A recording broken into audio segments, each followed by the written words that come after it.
Hello दोस्तों, कैसे हैं आप। आज के वीडियो में दोस्तों हम बात करेंगे हमारे दो बहुत ही फेमस शू ब्रांड्स के बारे में, हमारे दो बहुत फेवरेट शू ब्रांड्स के बारे में।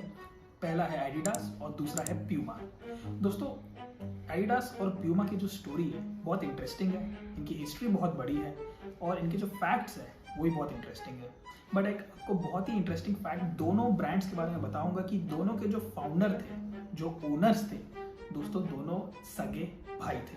तो आज के वीडियो में हम बात करेंगे ये दोनों ब्रांड्स की, ये दोनों के ब्रांड की स्टोरी की, ये दोनों के भाइयों की स्टोरी की, कि कैसे ये दोनों ने शूज़ बनाना शुरू किया, कैसे ये स्प्लिट अप हुए और जर्मन पॉलिटिकल जो जर्नी थी उनकी कैसी रहती है, क्या कॉन्सिक्वेंसेस रहते हैं जिसमें ये शू ब्रांड्स बनाते हैं और कैसे ये कंपनी राइज होती है इतने बड़े ब्रांड्स बनने के लिए। तो चलिए आज का वीडियो हम शुरू करते हैं। करना नहीं छोड़ते, उनके लिए impossible is nothing. Player that's ever lived.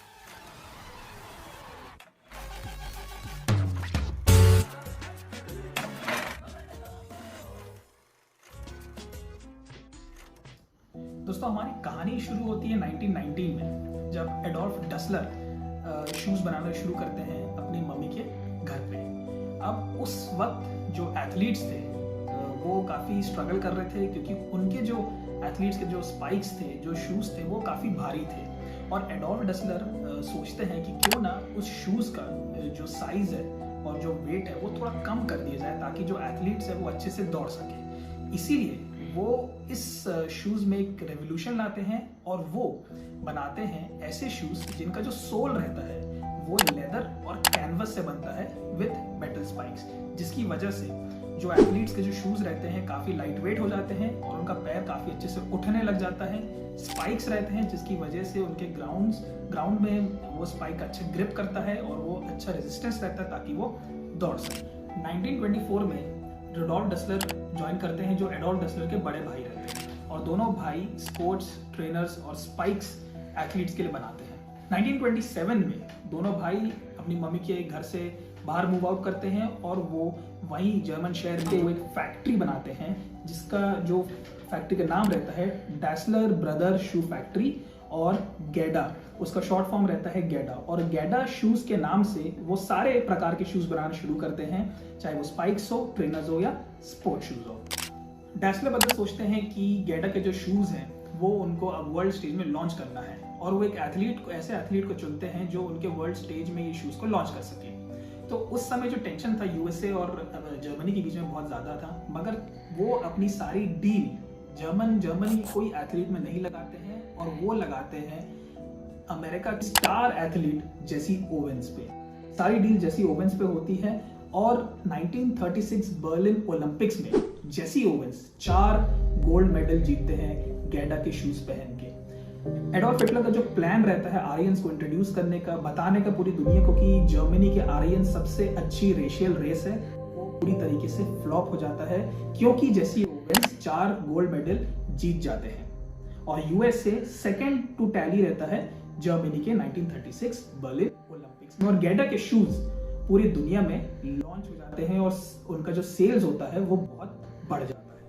सितंबर 1, 1939 को वर्ल्ड वॉर 2 शुरू हो जाता है, जब जर्मनी पोलैंड को इन्वेड कर देती है। –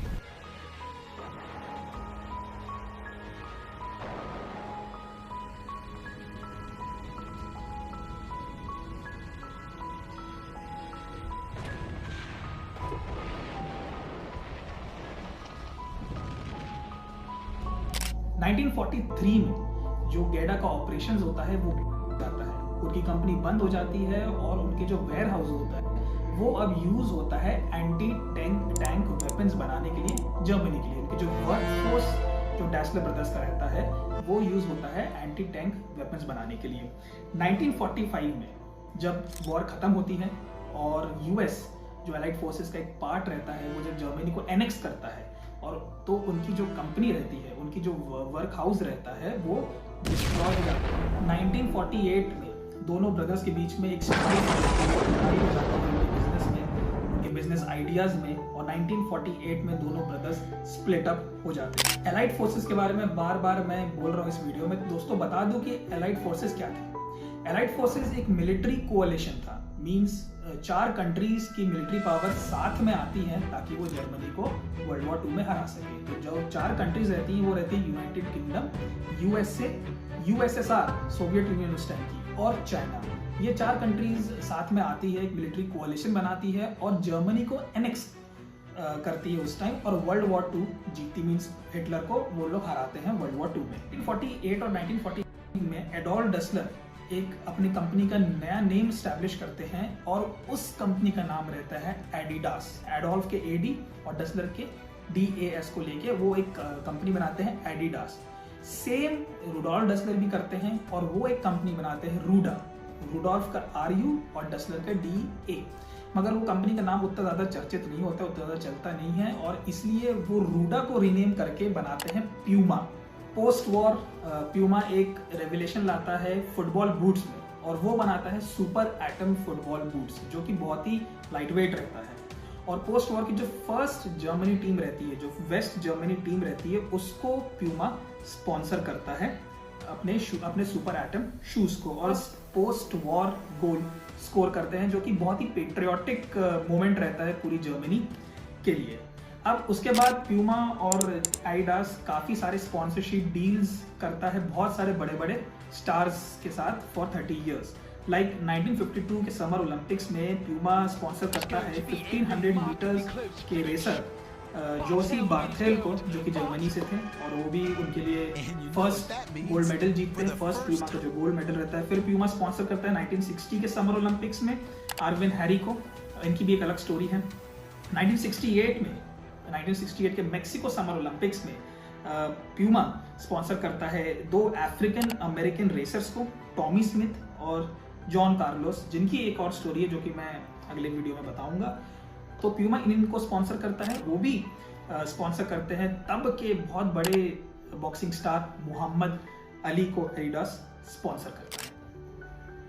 दोनों कंपनीज की जो फ्यूड है वो एक नेक्स्ट लेवल में पहुंच जाती है 1970 के फीफा वर्ल्ड कप में। इसकी एक बहुत शानदार स्टोरी है दोस्तों कि 1970 वर्ल्ड कप के जस्ट कुछ महीने पहले जो दोनों कंपनीज रहती है साथ में बैठती है और वो ये सोचती है और एक पैक्ट बनाती है, एक अग्रीमेंट करती है कि तब के सुपरस्टार फुटबॉलर पेले को दोनों कंपनी स्पॉन्सर नहीं करेगी, उनके साथ कोई स्पॉन्सरशिप डील दोनों कंपनी नहीं लेगी, क्योंकि बहुत ज़्यादा महंगा पड़ेगा दोनों कंपनी के लिए और उनके जो रेवेन्यूज है उसमें काफ़ी असर पड़ेगा दोनों कंपनीज का। इसलिए एक पैक्ट बनाया जाता है जिसको कहते हैं द पेले पैक्ट, और दोनों अग्रीमेंट में आते हैं दोनों कंपनीज की ना एडिडास पेले को स्पॉन्सर करेगा ना ही प्यूमा पेले को स्पॉन्सर करेगा, मगर प्यूमा बैक स्टैप करता है एडिडास को और प्यूमा ये पेले पैक्ट तोड़ देता है।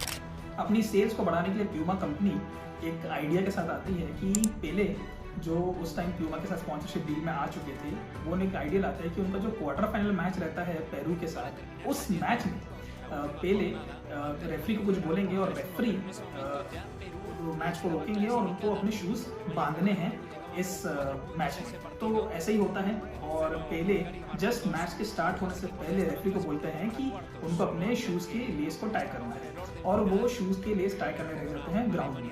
ग्राउंड में जितने कैमराज रहते हैं वो सब पेले और उनके शूज को दिखाते हैं। जब वो उनके शूज को दिखाया जाता है तो प्यूमा का सुपर एटम वहाँ पे पूरे दुनिया में पूरा ग्लोबली दिखता है, और उसके बाद वो मैच ब्राजील जीतता है, वर्ल्ड कप ब्राजील जीतता है, और पेले और प्यूमा के जो सुपर एटम शूज है ग्लोबली हिट हो जाते हैं और उनके जो सेल्स रहते हैं वो एडिडास से कई गुना ज़्यादा हो जाते हैं। पेले को इस एक्ट करने के लिए प्यूमा कुछ $120,000 उस समय और आज की डेट में $2.85 million in 2023। So Pele pact का जो ब्रेकिंग रहती है प्यूमा की तरफ से, वो दोनों भाई की जो फ्यूड रहती है उसको और फ्यूलअप कर देती है, और दोनों भाई कभी भी रिकनसाइल नहीं करते हैं क्योंकि प्यूमा ने उनको एडिडास को बैक स्टैप करता है। अब कुछ बता दूं एडिडास के बारे में कि 1952 में एडिडास अपना जो फेमस 3 स्ट्राइप लोगो है उसको एक्वायर करती है कलहू स्पोर्ट्स से, जो कि जर्मन स्पोर्ट्स कंपनी रहती है, उससे वो एक्वायर करती है। बट रेवोल्यूशन तब आता है जब 1971 में एक जो हमारा ऐतिहासिक एडिडास का जो साइन है ट्रीफॉयल लोगो जो कि स्क्रीन पर आपको दिख रहा है, वो एडिडास 1971 में डिज़ाइन करती है और 1972 में उसको लॉन्च करती है। और वो लोगो लास्ट करता है 1997 तक। दोनों भाइयों की जो डेथ होती है उसके बारे में कुछ बता दूं। रुडोल्फ डसलर की डेथ होती है 27 अक्टूबर 1974 में लंग कैंसर की वजह से, और उसी के 4 साल बाद एडोल्फ डसलर की भी मौत हो जाती है हार्ट फेलियर से 1978 में। आज की डेट में दोस्तों एडिडास का जो रेवेन्यू है वो 221.915 बिलियन यूरोस का है। स्पॉन्सर किया है, काफी सारी टीम्स को स्पॉन्सर करते आई हैं एडिडास। लायनल मेसी को, डेविड बेकहम को, सचिन तेंदुलकर हमारे स्टार, और गेराथ बेल जैसे बहुत सारे प्लेयर्स को उन्होंने स्पॉन्सर किया है। बहुत सारी टीम्स को भी अभी एडिडास स्पॉन्सर करती है, जैसे बायर्न म्यूनिख जो जर्मन फुटबॉल क्लब है, काफी फेमस। जर्मनी की नेशनल टीम को, स्पेन की नेशनल टीम को, मेक्सिको और अर्जेंटीना की नेशनल टीम्स को वो स्पॉन्सर करते हैं। और हाल ही में 2023 वर्ल्ड कप अगर आपने देखा होगा तो एडिडास ने हमारी इंडियन क्रिकेट टीम के लिए भी जर्सी 2023 वर्ल्ड कप के लिए बनाया था। दूसरी तरफ दोस्तों प्यूमा का जो रेवेन्यू है आज की डेट में वो है 8.465 बिलियन यूरोस। उनके जो एम्प्लॉयज़ है 18,071 वर्ल्ड वाइड, और उन्होंने भी काफ़ी सारे बड़े बड़े एथलीट्स को स्पॉन्सर किया है, काफ़ी सारे बड़े बड़े स्टार्स को स्पॉन्सर किया है, जिसमें Neymar junior, Pele, Diego Maradona, Marco Reus, David Silva, Antoine Griezmann, और बहुत सारे फुटबॉल क्लब्स हैं जैसे मैनचेस्टर सिटी, एसी मिलान, और हमारे लोकल इंडियन फुटबॉल क्लब्स को भी वो स्पॉन्सर करते हैं, जैसे बैंगलोर फुटबॉल क्लब और Mumbai city football club. Puma एक स्पॉन्सरशिप डील में भी है हमारे पूर्व इंडियन क्रिकेट टीम के कैप्टन विराट कोहली के साथ, और उन्होंने काफ़ी सारे स्पॉन्सरशिप डील्स में भी हैं एक world famous athlete Usain bolt के साथ ही साथ रग्बी, टेनिस और बहुत सारी कंपनीज को भी वो स्पॉन्सर करते हैं। प्यूमा एक पार्टनरशिप डील में भी है जर्मन कार्स के साथ, जर्मन कार कंपनीज के साथ, जैसे BMW, फिर डुकाटी के साथ भी वो स्पॉन्सरशिप डील में है, और फरारी के साथ भी प्यूमा ने स्पॉन्सरशिप डील करी है। आशा करता हूं दोस्तों आपको मेरा बनाया हुआ वीडियो पसंद आया होगा। के लिए मेरे नेक्स्ट वीडियो के लिए जय हिंद।